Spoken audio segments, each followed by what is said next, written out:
눈먼 장님들이 이 코끼리를 만지는데 코끼리의 생김새에 대해서 물으니까 다리를 만진 사람은 이건 기둥이다 이렇게 얘기했습니다. 몸을 만진 사람은 이건 벽이다 이렇게 얘기했습니다. 모두 다 자기들이 직접 만졌기 때문에 자신의 주장이 옳다고 강하게 확신을 했습니다. 어떻게 보면 우리도 죄 지은 이후로 영적인 소경에 있습니다. 우리가 아무리 지력이 있고 똑똑하다 한들 성경을 완전히 이해할 수는 없습니다. 그래서 자기가 만져보고 자기가 본 것을 가지고 주장하는 경우가 많이 있습니다. 그래서 성경 전체를 보고 이해하지 못하고 어느 한 절이나 한 부분을 가지고 오해하는 경우들이 참 많습니다. 그 중에 한 말씀이 계시록 3장 14절에 있는 말씀입니다.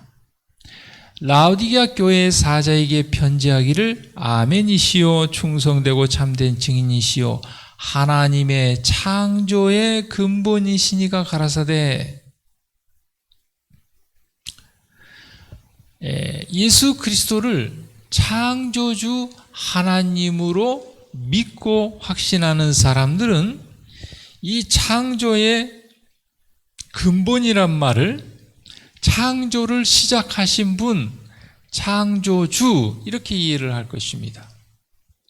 그러나 예수 그리스도를 창조주 하나님으로 인정하지 않고 피조물로 인정하고 또 그것을 믿고 따르는 사람들은 예수님은 창조의 시작이다, 창조의 첫 번째다 이렇게 이해를 합니다. 이 창조의 근본이라는 헬라어는 아르케인데 이 헬라어를, 이 원어를 수동적으로 받아들이느냐 능동적으로 받아들이느냐에 따라서 의미가 달라집니다. 똑같은 단어지만 의미가 달라지는 것입니다.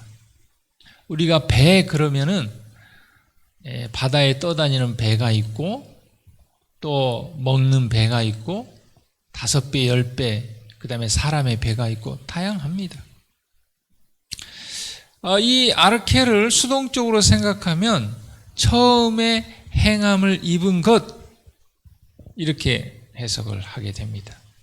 그렇게 해석하면 그리스도는 창조된 첫째 피조물이다 이렇게 되는 것입니다. 여호와 증인들은 예수 그리스도를 창조의 첫 번째 피조물로 그렇게 생각합니다. 그리고 그렇게 여겨지는 성경절들을 모아서 주장합니다. 그러나 그리스도는 피조물이 아니라는 수많은 다른 성경절들이 많이 있습니다. 나를 본 자는 하나님을 봤다고 그랬고 또 예수님은 말씀이며 하나님이라고 그랬고 하나님과 나는 하나라고 그랬고 또 하나님의 본체라고 했고 예수 그리스도 없이는 천지 만물이 창조되지 않았다는 수많은 성경절들이 있습니다. 그러나 그런 것들은 다 간과하고 영적으로 눈먼 장님처럼 몇 구절을 가지고 예수 그리스도를 하나님을 인간으로 떨어뜨리는 참 이런 잘못된 것들을 우리는 보게 됩니다. 이 아르케를 능동적으로 생각하면 행동을 시작한 것, 행동의 일원인, 발기인 이렇게 해석할 수 있습니다. 이렇게 이해하면 그리스도는 창조주가 되는 것입니다. 신약의 다른 여러 것들에도 그렇게 해석하고 있습니다. 누군가에게 부탁하기 위해서 이메일을 보냈는데 상대가 답을 하지 않습니다. 그러면 여러분들은 어떻게 생각합니까? 왜 바로 답을 주지 않지 하고 답답해합니다. 저도 이렇게 누군가에게 문자를 보냈는데 답이 없으면 답답해요. 아유, 내 말을 무시하는가? 나를 뭘로 보기에 이렇게 답도 안 하지? 그런데 우리가 바꾸어 생각해 보면 상대방에게는 우리가 보낸 메일 말고도 답해야 할 메일들이 수천 통이라는 사실을 우리는 잊고 있는 것입니다. 그 사람이 지금 어떤 바쁜 일 가운데 있는지, 어떤 어려움 가운데 있는지, 아파서 누워 있는지, 코로나로 고통 중에 있는지, 더 바쁜 일이 있어서 몰두하고 있는지 우리는 알지 못합니다. 설령 당신이 상대의 회신을 공손히 기다리는 의리의 입장이라고 해도 그 순간 당신은 스스로를 우주의 중심으로 생각하는 까닭에 상대의 행동에 답답함을 느낍니다. 아주 여기 중요한 부분이 있습니다.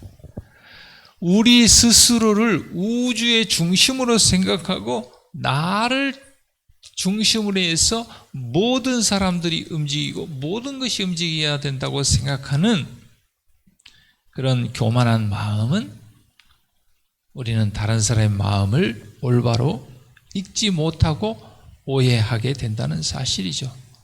마치 편협한 마음을 가진 사람이 성경 말씀을 오해하는 것처럼 말입니다. 다시 본문으로 돌아가면 이 계시록 3장 14절의 창조의 근본이라는 것은 창조의 시작이라고 해석할 수도 있고 창조를 시작하신 분으로 이렇게 해석할 수 있습니다. 많은 성경 구절들이 이렇게 해석할 수도 있고 저렇게 해석할 수도 있는 경우들이 참 많습니다. 그러면 어떻게 올바로 해석할 수 있습니까?